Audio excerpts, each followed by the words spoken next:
तर मित्रांनो, microbiology in Marathi या चॅनलमध्ये आपले स्वागत आहे. तर या व्हिडिओमध्ये आपण हिट्स म्हणजे हाय थ्रूपुट स्क्रीनिंग म्हणजे काय असतं ते डिस्कस करणार आहोत. तसंच त्याचं इंट्रोडक्शन, त्याचं वर्किंग कसं केलं जातं, त्याचं डाटा ॲनालिसिस कसं केलं जातं, तसंच त्याचे ॲप्लिकेशन आणि त्याच्यावरती काय काय चॅलेंजेस वगैरे येतात ते आपण या व्हिडिओमध्ये डिस्कस करणार आहोत. आणि आपण टॉपिक डिस्कस करतो आहे त्याच्या ऑलरेडी नोट्स मी टेलिग्राम चॅनलवरती टाकलेल्या आहेत आणि टेलिग्राम चॅनलची जी लिंक आहे ती डिस्क्रिप्शनमध्ये मी दिलेली आहे. तर चला तर माझं व्हिडिओ सुरुवात करूया. सर्वप्रथम हे जे हिट्स आहे ते फार्मास्युटिकल इंडस्ट्रीमध्ये वापरलं जातं. हिट्सचा फुल फॉर्म आहे हाय थ्रूपुट स्क्रीनिंग. हे पॉवरफुल टूल असतं ड्रग डिस्कवरीमध्ये, जेणेकरून जास्त प्रमाणामध्ये रॅपिडली लार्ज नंबरमध्ये आपण जे काही कंपाऊंड असतात ते बायोलॉजिकल टार्गेटच्या अगेन्स्ट वापरून ते जे काही ड्रग डिस्कवरी असेल किंवा एखादं कंपाऊंड आपण डिस्क्राईब करू शकतो. आणि हे काय जे काही ड्रग डेव्हलपमेंटच्या अर्ली स्टेजेसमध्ये वापरलं जातं, जेणेकरून आयडेंटिफाय केला जातं एखादा कंपाऊंड जो की त्या स्पेसिफिक डिसीज टार्गेटच्या अगेन्स्ट एक स्पेसिफिक ॲक्टिव्हिटी दाखवतो आहे किंवा त्याला पूर्णपणे चेंज करून त्या डिसीजला क्युअर करण्यासाठी किंवा त्याला डिस्ट्रॉय करण्यासाठी त्याच्यात ॲबिलिटी आहे, असं कंपाऊंड याच्यामधून शोधला जातो. तर हायप्रूट स्क्रीनिंग हे जे काही आहे हे सायंटिस्ट जे काय असतील किंवा जे ड्रग डेव्हलपमेंट करणारे जे काही पर्सन असतील ते काय करतात, हे लार्ज नंबर ऑफ कंपाऊंड जे की बायोलॉजिकल ॲक्टिव्हिटी दाखवत आहे ते डायरेक्टली त्यांचा एकच गोल असतो, ते आयडेंटिफाय करतात. आयडेंटिफाय किंवा त्या मॉलिक्युलला इंटरॅक्ट करून आणतात त्या एखाद्या स्पेसिफिक बायोलॉजिकल टार्गेटसोबत, जो की रिसेप्टर असेल, एन्झाईम असेल, प्रोटीन असेल. आणि एक नवीन ड्रग तयार करण्यासाठी याच्यामुळे जे काही चालना वगैरे असेल किंवा एखादा नवीन प्रोडक्ट आपल्याला मिळतं, जेणेकरून जे काही डिसीज वगैरे असेल ते आपण क्युअर करू शकू. त्याच्यानंतर सर्वात आता जे काही वर्किंग आहे ते कसं होतं ते आता आपण पाहूयात. तर सर्वात पहिल्यांदा कंपाऊंड लायब्ररी म्हणजे काय ते पाहूयात.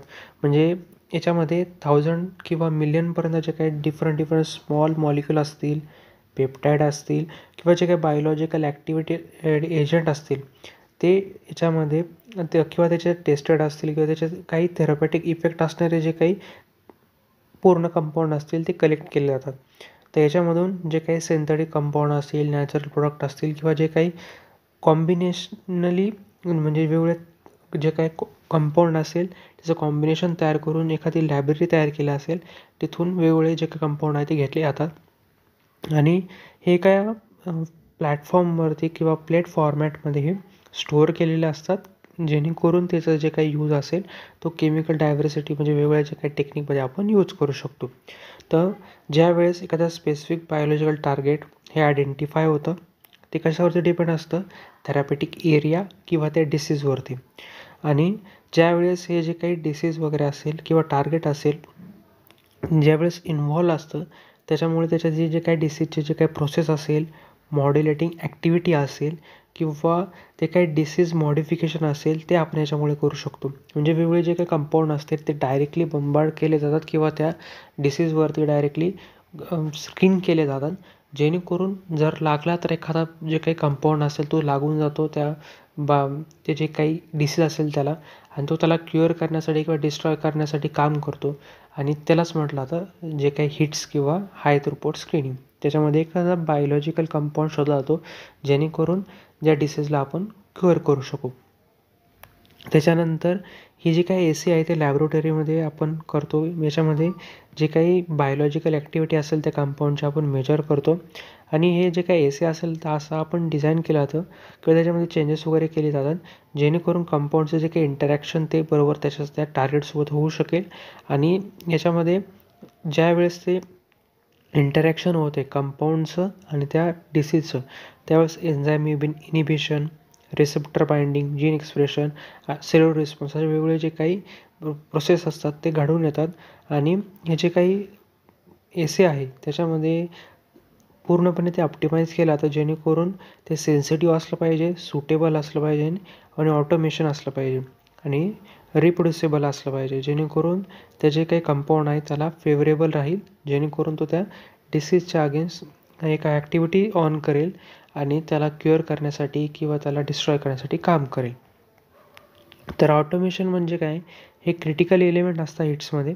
एक रोबोटिक सिस्टीम आपण याला म्हणू शकतो. याच्यामध्ये ॲसे प्रिपरेशन, डेटा कलेक्शन हे केलं जातं, जेणेकरून लाल नंबरचे जे काही कंपाऊंड असेल त्याचं इफिशियन्सी तसंच त्याची इफेक्टिवनेस किती आहे ते चेक केलं जातं किंवा स्क्रीन करण्याचं काम याच्यामध्ये केलं जातं, जेणेकरून जे काही ह्युमन एरर असतील आणि ते आपण कमी करू शकतो आणि याच्यामुळे जे काही प्रोसेस असेल त्याला स्पीडअप आपल्याला पाहायला मिळतं.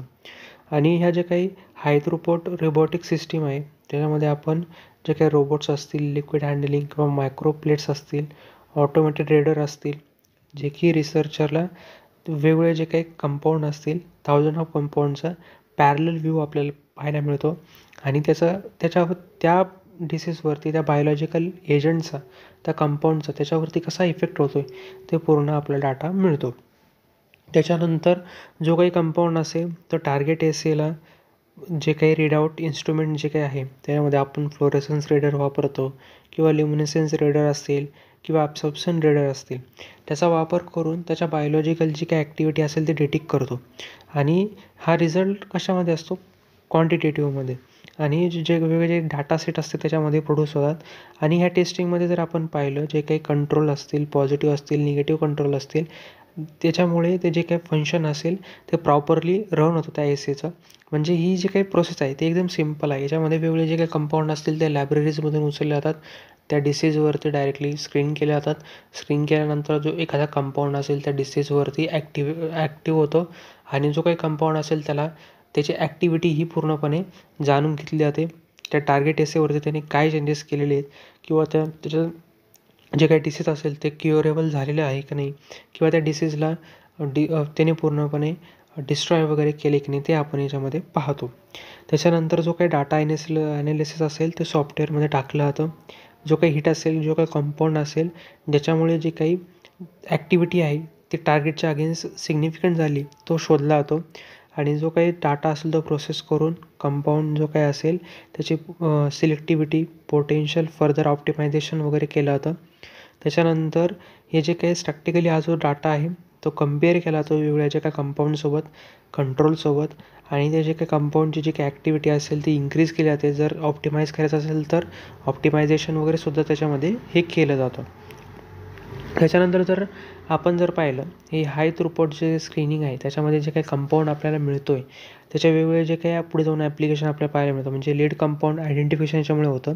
हे एक प्रायमरी गोल असतं हिटचं, जेणेकरून जो काही लीड कंपाऊंड असेल तो आपल्याला मिळेल, जेणेकरून तो एक डेमॉन्स्ट्रेट असतो की त्या डिसीजच्या अगेन्स्ट, त्या टार्गेटच्या अगेन्स्ट कोणता जो काही कंपाऊंड असेल तो कसा टार्गेट करतो आहे किंवा त्याचं डेव्हलपमेंट कसं होतं आहे आणि त्याच्यामुळे ते जे काही डिसीज असेल तो कसा क्युरेबल आपण करू शकतो किंवा त्याचं ऑप्टिमायझेशन वगैरे करायचं असेल किंवा जे काही प्री क्लिनिकल टेस्टिंग असेल त्याच्या आधी हे जे काही पूर्णपणे जे काही लीड कंपाऊंड आयडेंटिफिकेशन आपण जर केलं असेल तर त्याच्यामुळे त्याचा भरपूर आपल्याला परिणाम झालेला पाहायला मिळतो. जो काही टार्गेट व्हॅलिडेशन असेल म्हणजे त्याच्यामध्ये जे काही जे काही बायोलॉजिकल टार्गेट असतील ते ड्रग डिस्कवरीमध्ये आपल्याला मिळतात. याच्यामुळे जे काही कंपाऊंड असेल त्याचं बायोलॉजिकल इफेक्ट कसा झालेलं आहे किंवा त्याचं जे काही थेरपेटिक जे काही पोटेन्शियल आहे त्या टार्गेटच्या अगेन्स्ट ते आपण मॉड्युलेट करू शकतो किंवा त्याचा आपण स्टडी हा करू शकतो. त्याच्यानंतर जे काही बायोमार्कर डिस्कवरीमध्ये याचा वापर केला जातो. म्हणजे एखादा मॉलिक्यूल असेल त्या स्पेसिफिक डिसीजच्या अगेन्स्ट किंवा त्या पॅथोजनच्या अगेन्स्ट किंवा त्या पाथवेच्या अगेन्स्ट किंवा त्या टार्गेटच्या अगेन्स्ट कसा इंटरॅक्ट होतो आहे किंवा तो आपण ॲज अ डायग्नोसिस म्हणून किंवा त्या डिसीजचं मॉनिटरिंग करण्यासाठी वापरू शकतो. त्याच्यानंतर जे काही ड्रग रिपर्पजिंग असेल त्याच्यामध्ये जे काही ॲडिशनल जो काही डाटा असेल, डिस्कवरी असेल एखाद्या न्यू ड्रगची, जेणेकरून ह्या हिट्स काय करतं, हेल्प करतं.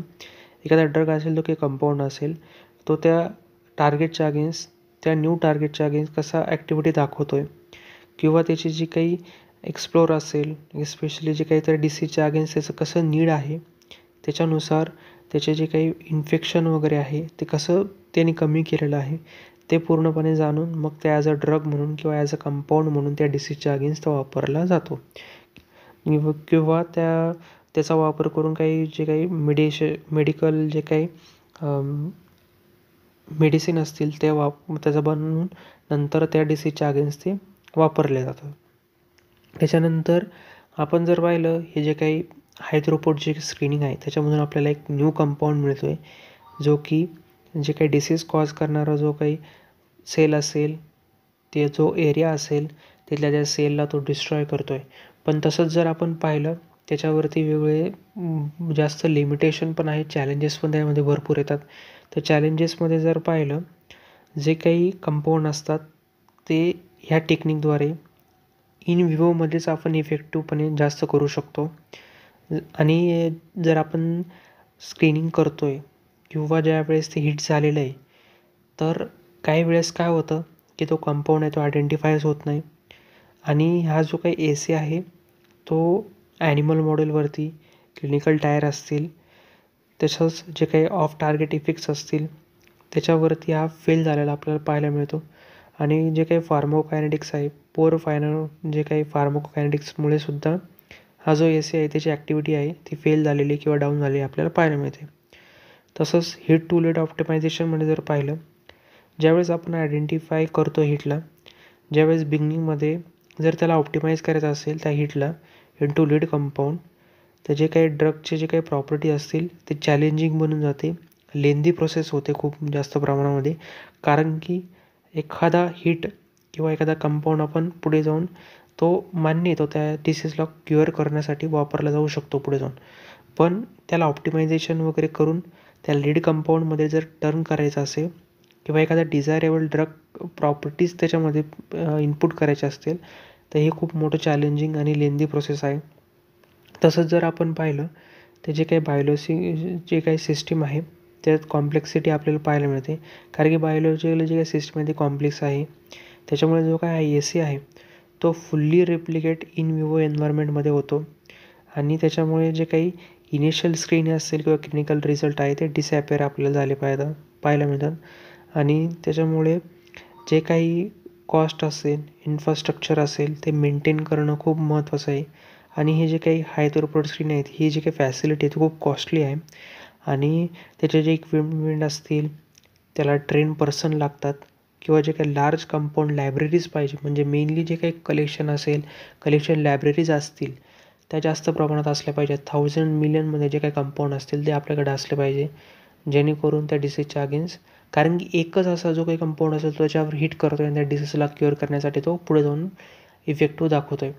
तर मग त्यामुळे वेगवेगळे जे काही कंपाऊंड आहे ते वापरले गेले पाहिजेत. त्यामुळे जे काही लायब्ररीचं जे काही कंपाऊंड असेल, लार्ज कंपाऊंड आपल्याला याच्यामध्ये लागतात. आणि याचं ही जी काही टेक्निक आहे ती कॉस्टली आपल्याला पाहायला मिळते. तर या व्हिडिओमध्ये आपण हाय थ्रूपुट स्क्रीनिंग हा जो टॉपिक डिस्कस केला. जर तुम्हाला माझा व्हिडिओ हा इम्पॉर्टंट वाटला असेल, नक्की व्हिडिओ लाईक करा आणि चॅनल सबस्क्राईब करायला विसरू नका. चला भेटूया पुढच्या व्हिडिओमध्ये.